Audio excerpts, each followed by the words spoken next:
मैं हूं धर्मवीर सिंह देओल और आप सबका इस यूट्यूब चैनल पे बहुत बहुत स्वागत करता हूं। दोस्तों, आज के इस वीडियो में हम कनाडा विजिटर वीज़ा के बारे में बात करेंगे। जो ये वीज़ा आया है ये एक रिफ्यूज़ल के बाद में आया है। ये पेरेंट्स का वीज़ा है और इन्होंने अपने बेटे के पास जाना था और जो पर्पज़ था वो कन्वोकेशन थी। आज के इस वीडियो में हम इसी वीज़ा के बारे में, इसी केस स्टडी के बारे में डिस्कस करेंगे।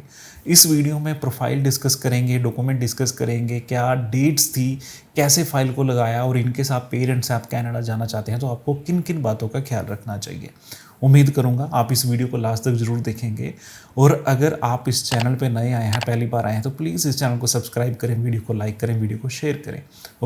अगर आप मुझसे बात करना चाहते हैं या हमारे थ्रू अपना प्रोसेस करवाना चाहते हैं, स्क्रीन पर नंबर विजिबल है, आप कॉन्टैक्ट कर सकते हैं। चलिए दोस्तों, वीडियो की शुरुआत करते हैं। तो सबसे पहले दोस्तों हम इनकी प्रोफाइल को डिस्कस कर लेते हैं। जो सुंदरदास जी हैं ये सिरसा से हैं। 1965 में इनका जन्म हुआ था।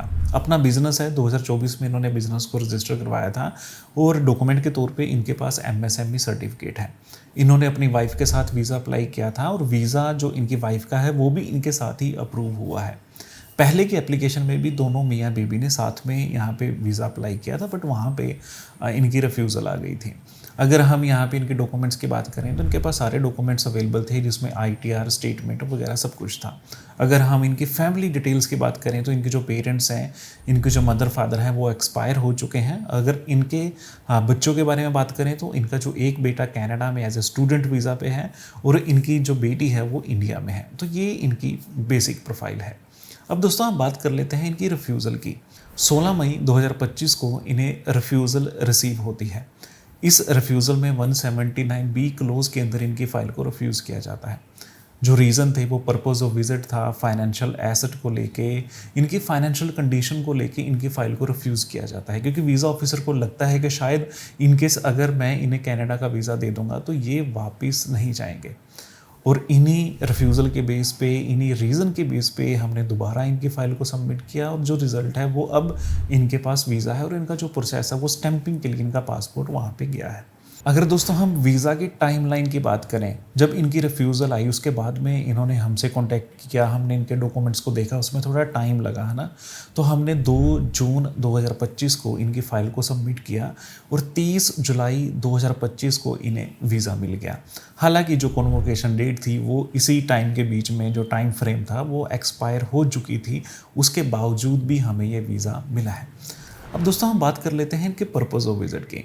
दोस्तों यहाँ पे जैसे मैंने पहले बताया कि जो इनका पर्पज़ था वो कन्वोकेशन अटेंड करना था। तो 3 जुलाई 2025 की कन्वोकेशन थी और पुरानी एप्लीकेशन में भी जो इनकी फ़ाइल रिफ्यूज़ हो चुकी थी वहाँ पे भी यही पर्पज़ दिखाया था और हमने जो अपनी नई एप्लीकेशन में भी सेम पर्पज़ दिखाया था। यहाँ पे क्या था, हमने यहाँ पे इन्विटेशन लेटर को चेंज किया, दोबारा से रीड्राफ्ट किया, डॉक्यूमेंट बनाए और उसमें ये बताया कि क्यों जो ये कन्वोकेशन मेरे बेटे के लिए ज़रूरी है, क्यों ये कन्वोकेशन हमारे लिए ज़रूरी है। क्योंकि देखो, हर अगर पेरेंट्स हैं तो उनका एक सपना होता है कि उनका बेटा या बेटी किसी दूसरे देश में जाके वहाँ पे पढ़ें और जब उन्हें वो उनकी पढ़ाई कंप्लीट हो तो वो उस टाइम उनके सामने हो, जिससे कि जो बेटे का जो हौसला है, जो मोटिवेशन है वो बढ़ सके और पेरेंट्स के लिए सबसे अच्छी बात होती है। तो ये ही हमने जो डॉक्यूमेंट्स में दिखाने की कोशिश की और सेम पर्पज़ ऑफ विजिट पे हमने इनकी एप्लीकेशन को सबमिट किया। तो किस तरह से इनका केस हमने रिप्रेजेंट किया, जब इन्होंने हमारी वीडियो को देखा तो वीडियो देख के इन्होंने हमसे कॉन्टैक्ट किया।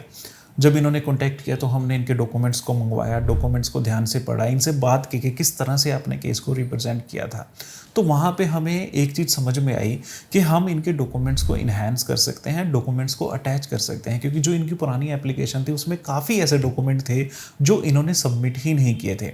हमने नए तरीके से इनका इन्विटेशन लेटर तैयार किया, इनका कवर लेटर तैयार किया, जस्टिफिकेशन लेटर तैयार की, इनके टाइज तैयार किए, इनके लेटर ऑफ इंटेंट तैयार किए, बिजनेस डिक्लेरेशन तैयार की, काफ़ी डॉक्यूमेंट हमने यहाँ पे सबमिट किए। क्योंकि देखो पर्पस इनका वैलिड था, बच्चे के पास जाना है ना। देखो इन्होंने खुद पैसे कमा के बच्चे की फ़ीस पे की है तो इनका हक बनता है कनाडा जाना, है ना।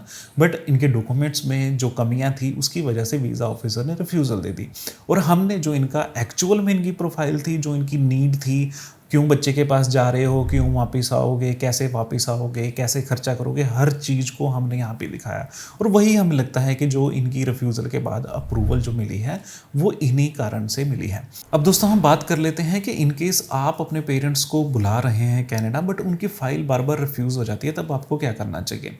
दोस्तों सबसे पहले तो ये है कि आज के टाइम में कनाडा का वीज़ा आपकी प्रेजेंटेशन पे डिपेंड करता है। जितने अच्छे तरीके से आप अपनी फ़ाइल को प्रेजेंट कर सकते होंगे उतने ही अच्छे चांस होंगे आपके वीज़ा आने के। अगर आपकी बार बार फाइल रिफ्यूज़ हो रही है तो सबसे पहले तो आप अपनी रिफ्यूज़ल लेटर को ध्यान से देखें, उसके बाद में डॉक्यूमेंट्स को चेक करें, दोनों को मैच करें, फिर देखें कि कौन सा ऐसा डॉक्यूमेंट्स है जो इस रिफ्यूज़ल का रीज़न बन रहा है, या वीज़ा ऑफिसर रिफ्यूज़ल में बार बार क्या कर रहा है, उन डॉक्यूमेंट्स पे काम करें। अगर टाइस की रिफ्यूज़ल है तो टाइस के डॉक्यूमेंट पे काम करें, अगर फाइनेंस की रिफ्यूज़ल है तो फाइनेंस के डॉक्यूमेंट पे काम करें। फिर अपनी एप्लीकेशन को अच्छे तरीके से जो एक तरीके से प्रेजेंट करके अपनी एप्लीकेशन को दोबारा सबमिट करें। दोस्तों जब आप अपने पेरेंट्स को बुलाते हैं, चाहे आप स्टडी वीज़ा पे क्यों हैं ना, क्योंकि ये जो वीज़ा आया है ये भी तो इन्वाइटर है वो स्टडी परमिट पे ही है। अगर आप स्टडी वीज़ा पे भी हैं तब भी आपके पेरेंट्स के ज़्यादा चांस हैं वीज़ा लगने के। बस आपको अपनी जो फाइल है वो अच्छी तरीके से प्रेजेंट करनी है, सारे डॉक्यूमेंट अटैच करने हैं, सारी डिक्लेरेशन अटैच करनी है।